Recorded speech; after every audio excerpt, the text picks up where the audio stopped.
আসসালামু আলাইকুম গাইস, কেমন আছেন সবাই? আলহামদুলিল্লাহ, আশা করি ভালো আছেন। আমিও ভালো আছি। আজকে একটু বেড়াতে যাবো, এই জন্য বের হয়ে গেলাম। আস্তে আস্তে এই যে রওনা হলাম। আপনারা সবাই কেমন আছেন আর আপনাদের ঈদ কেমন কাটতেছে কমেন্টে বলে যাবেন। আর আজকে ব্লগটি আপনাদের মাঝে শেয়ার করা, তাই আশা করলাম আপনাদের সাথে শেয়ার করবো। এই যে আমার ছোট্ট একটি মোটরসাইকেল আছে কম দামি, এটাই আমার কাছে অনেক, কারণ যার কাছে যেটা আছে সেটাই অনেক। এটাকে নিয়ে আমি এখন বের হইতেছি। আমরা আস্তে আস্তে চলে আসছি যেখানে বেড়াতে আসছি, ওই জায়গায়, ওই বাড়িতে। এখন আজকে যেহেতু আর কি যেদিন ব্লগটা করছিলাম সেদিন যেহেতু জুমার দিন, তখন নামাজ পড়তে যেতেছিলাম।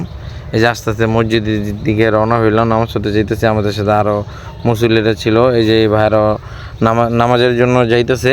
তখন তাদের সাথে সাথে আমিও যেতেছিলাম, কারণ জুমার দিন আমাদের গরিবের জন্য হজের দিন। এই কারণে নামাজের জন্য প্রস্তুতি নেওয়াই আমাদের উচিত, সবার নামাজ পড়তে যাওয়া। মসজিদে ঢুকলাম, এই যে হুজুরে বয়ান করতেছে, খুব সুন্দর একটি বয়ান করতেছিল নামাজ নিয়ে, যে আমাদের নামাজ হয় কি হয় না এই নিয়ে খুব সুন্দরভাবে বয়ান করতেছিল। এই যে আমার যেই সামনে যে সাদা পাঞ্জাবির যে চাচা আর কি আপনারা দেখতেছেন বসে সেই চাচা খুব বয়স্ক মানুষ। এত বয়স্ক মানুষ হয়েও সে নামাজ পড়তে আসছে, নামাজ পড়তেছে। কিন্তু আমরা দেখা যাচ্ছে যে আমরা জোয়ান বয়সে থেকেও আমরা নামাজ পড়তে যাই না, তাই সর্বদাই নামাজ পড়াই উচিত। নামাজ পড়া বের হইলাম, এখন হাঁটতে গেলাম। ওই যে পিছনে দেখতেছেন একটি কাঁঠাল গাছ, খুব কাঁঠাল ধরছে। কারণ এই যেখানে মানে কি আল্লাহ কখন কীভাবে কার রিজিক দিয়ে দেয় সেটা তো আর বলা যায় না। যে মসজিদ থেকে বেরিয়েছি, এখন চলে যেতেছি বাড়ির দিকে, যেখানে বাড়িতে আসছি সেই বাড়িতে চলে যেতেছি। নামাজ পড়তে গেলাম তাদের মসজিদে, খুব ভালো লাগলো। এই যে পাশে একটা পুকুরে মাছ চাষ করছে, এখানে অনেক মাছ আছে। এই যে মসজিদে নামাজ পড়তে এসেছি, এখানে এই যে সামনে যেই গোয়ালঘরটাতে, এটা দেখেছে যে এখন মনে হয় সম্ভবত গরু পালা হয়, কারণ এটা পুরাতন একটা বিল্ডিং। এখানে মনে হয় সম্ভবত গরু পালা হয়। তারপরে যখন আমরা রওনা হলাম, প্রচুর বৃষ্টিতে আমাদেরকে পেয়ে গেছে।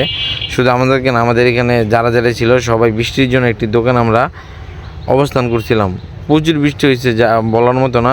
কারণ এবছর সবার আর কি সব জায়গাতেই খুব বৃষ্টির পরিমাণ একটু বেশি, ঝড় হইতেছে, গাছপালা পড়তেছে, কিন্তু কারেন্ট থাকতেছে না, এই নানান সমস্যা আর কি। যাই হোক, এই ঝড় বৃষ্টির দিনে সবাই সাবধানে থাকবেন। এর মধ্যে একটি চায়ের দোকানে বসলাম আমরা। এই যে একটি চায়ের দোকানে আইছি, আমার সাথে সাথে আরও ওইখানে অনেক মানুষ আছে। সবাই বৃষ্টির জন্য এই দোকানে নিয়ে একটু রেস্ট নিতেছে, আর একজন এক কথা বলতেছে, আর একটু হাসাহাসি করতেছে আর কি। তাই আমিও বসলাম, বসে এক কাপ চা খেলাম। কিন্তু বৃষ্টি কোনোভাবে থামতেছিল না। এখানে অনেক সময় নিয়ে বসে আসছিলাম, এই কারণে বেরোতে পারতেছিলাম না। যাক, বৃষ্টির দিন, সবাই সাবধানে সহিত থাকার চেষ্টা করবেন, ভালো থাকবেন, সুস্থ থাকবেন।